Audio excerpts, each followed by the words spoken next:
सुन सुन नन्ही लोरी की धुन, हो जा मीठे सपनों में गुन। सुन सुन नन्ही लोरी की धुन, हो जा मीठे सपनों में गुम। तारी रा रा रम, रा रा रा रा रम। जलते हुए लालटेन की मध्यम रोशनी में वो गरीब माँ अपनी दो बेटियों के साथ झोपड़ी में बैठी थी, जिसके पति की जलती चिता की आग अभी ठंडी भी नहीं हुई थी। गोद में 2 दिन की बच्ची थी। लगता है इसे भूख लगी है, मगर दूध भी नहीं। एक रोटी तो रखिए, वही खा लेती हूँ, थोड़ा दूध आ जाएगा। जैसी सुलोचना वो रोटी उठाती है, तभी 3 साल की नंदिता वो रोटी मांग लेती है। माँ भूख लगी है, रोटी दो ना।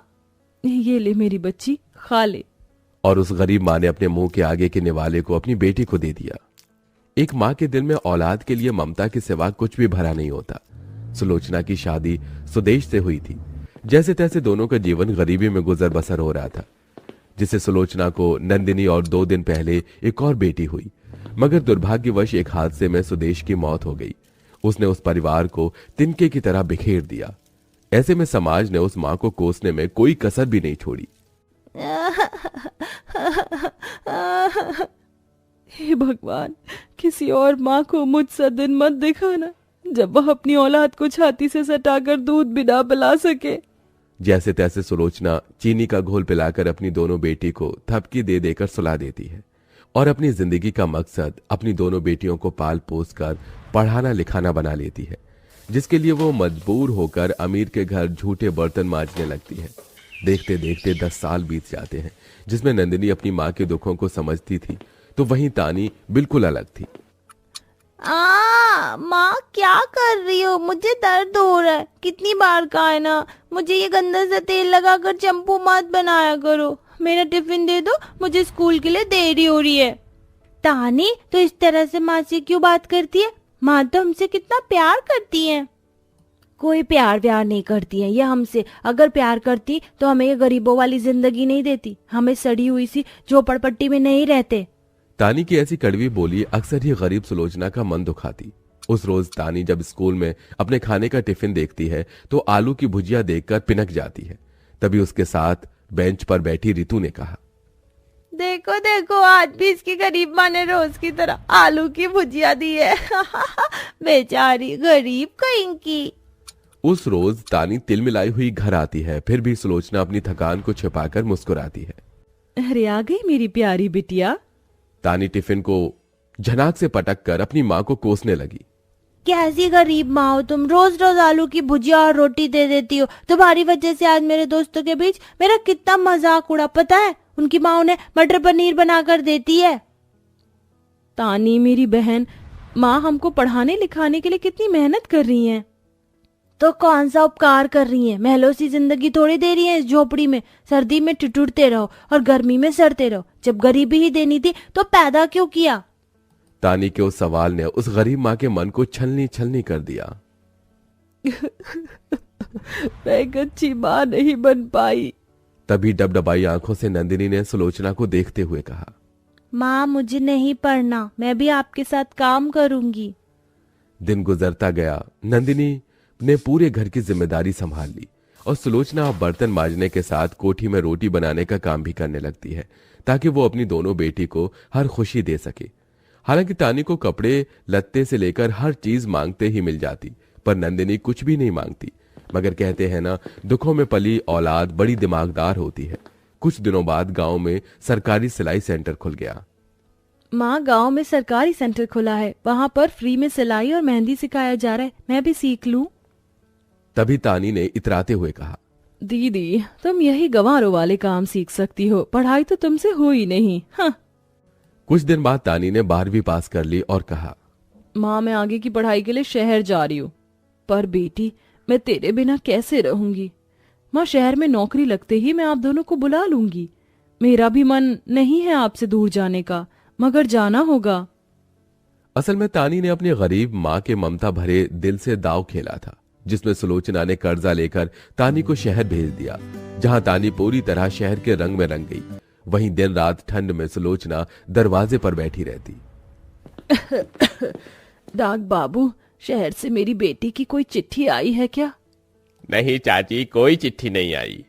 तभी मनोरमा ने कहा, अरे सुलोचना, एक बार जिसको शहर की हवा लग जाती है उसे रिश्ते नाते नहीं दिखते। भूल बैठी तेरी बेटी, तभी तो जाने के बाद एक बार भी पूछने नहीं आई कि तू जिंदा भी है कि मर गई। बड़ा आस लगाया था तूने अपनी शहरी बेटी, देख लिया नतीजा। मनोरमा ताने मानकर चली गई, जिसे सुन सुलोचना रोती रही। मेरी बेटी अपनी इस गरीब माँ को नहीं बिसार सकती। माँ चुप हो जाओ, तुम जानती हो ना मैं तुम्हारी आंखों में आंसू नहीं देख सकती। मैं तुम्हें शहर लेके चलूंगी, हम दोनों मिलकर ढूंढेंगे तानी को। इधर उधर से ले देकर नंदिनी अपनी माँ को गांव से शहर लेकर आ गई। सुलोचना की बूढ़ी आंखें बस किसी भी हाल में तानी को देखना चाहती थी। तभी दोनों ने उसे कुछ आवारा लड़कों के साथ जाते देखा। हाँ वेल, आज की पार्टी बहुत अच्छी थी। वो तो होनी थी, तानी ने जो दी थी। नंदिनी, वो देख तानी। तानी, रुक जा बेटी। सुलोचना नंदिनी का हाथ छुड़ा के जैसे आगे बढ़ी, कमजोर शरीर की वजह से वो जमीन पर गिर गई। तानी, क्या ये दोनों गंवार तुम्हारी माँ और बहन हैं? नेवर, मैं तो इन्हें जानती भी नहीं। ये कहकर तानी अपने बड़े से फ्लैट में चली आई, जहां नंदिनी और उसकी गरीब माँ सादे गांव के लिबास में वहां चले आई। उन्हें देख तानी ने चिढ़कर कहा, तुम दोनों गंवार शहर क्यों आई हो? तुझसे मिलने बहन। जानती हो तानी, माँ ने तुम्हें कितना याद किया। तुमने ना हमारा फोन उठाया और ना ही कभी शहर लेने आई। तुम दोनों गंवार को शहर लाकर मुझे अपनी बेइज्जती थोड़ी करानी थी। क्या बताऊंगी मैं जब मेरे दोस्त मुझसे पूछेंगे कि तुम्हारी माँ क्या करती है? तो क्या मैं उनको ये कहूंगी कि मेरी माँ बर्तन मांजने वाली है? मेरी क्या इज्जत रह जाएगी फिर? अपनी शहरी बेटी के इस बात से सुलोचना को बड़ा धक्का लगा। उसकी आंखों से झरझर आंसू बहने लगे। बेटी, तू चाहेगी तो मैं किसी को नहीं बताऊंगी कि मैं गरीब बदनसीब तेरी माँ हूँ। हमें यहाँ रहने दे। मगर यहाँ तुम दोनों गांव की गंवार माँ बेटियों को मुफ्त की रोटियां तोड़ने को नहीं मिलने वाली। काम करना पड़ेगा। मुझे मंजूर है। सुलोचना और नंदिनी एक नौकर की हैसियत से वहां काम करने लगती है, जिसके बदले तानी उन्हें 2 रोटी देती है। ये लो, खा लो दोनों। सिर्फ 2 रोटी? माँ का शरीर पहले ही कितना कमजोर है। ये सोचकर अपने हिस्से की रोटी नंदिनी अपनी माँ को खिला देती है। दिन बीतता गया। एक दिन तानी के घर शौर्य आता है। हे बेबी, आ गए तुम? हाँ तानी, मैंने मम्मी डैडी से शादी की बात कर ली है। वैसे ये कौन है? कोई खास नहीं, नौकर समझो इन्हें तुम। दोनों खड़ी क्या हो, दफा हो। बेटा, तुम कुछ चाय पानी लोगे? तानी अपनी माँ और बहन को आंखें दिखाकर भेज देती है और किचन में आकर उन्हें धमकाने लगती है। इधर शौर्य कुछ अलग सोच में होता है। पता नहीं क्यों उन माजी की शक्ल तानी से मिलती है। तुम दोनों से मेरी खुशी देखी नहीं जा रही। खबरदार जो शौर्य के सामने खुद को मेरी माँ और बहन बताया। शौर्य इस सच को सुन लेता है। क्या ये तुम्हारी माँ और बहन है? फिर इनके साथ ऐसा बर्ताव क्यों कर रही हो तुम? क्योंकि इन्हें कपड़े लत्ते पहनने का ढंग नहीं और ना ही बोल चाल का। ये कहीं से भी नहीं लगती मेरी माँ और बहन। तानी, मुझे नहीं पता था कि तुम्हारी सोच इतनी छोटी होगी। अरे, जिस माँ ने तुम्हें दूध पिलाया, पाला पोसा, तुम्हें आज इन्हें अपना कहते शर्म आ रही है? और अपनी जिस माँ और बहन को तुम गवार कह रही हो ना, तुम्हें इस शहर में भेजने और अच्छी जिंदगी जीने के लिए ही वो आज इन हालातों में है। शौर्य की झड़प सुनकर तानी का घमंड मिट गया। दीदी, मुझे माफ कर दो, मैंने आपके साथ बहुत बुरा किया। आखिर में तानी ने अपनी माँ और बहन से माफी मांग ली और खुशी खुशी रहने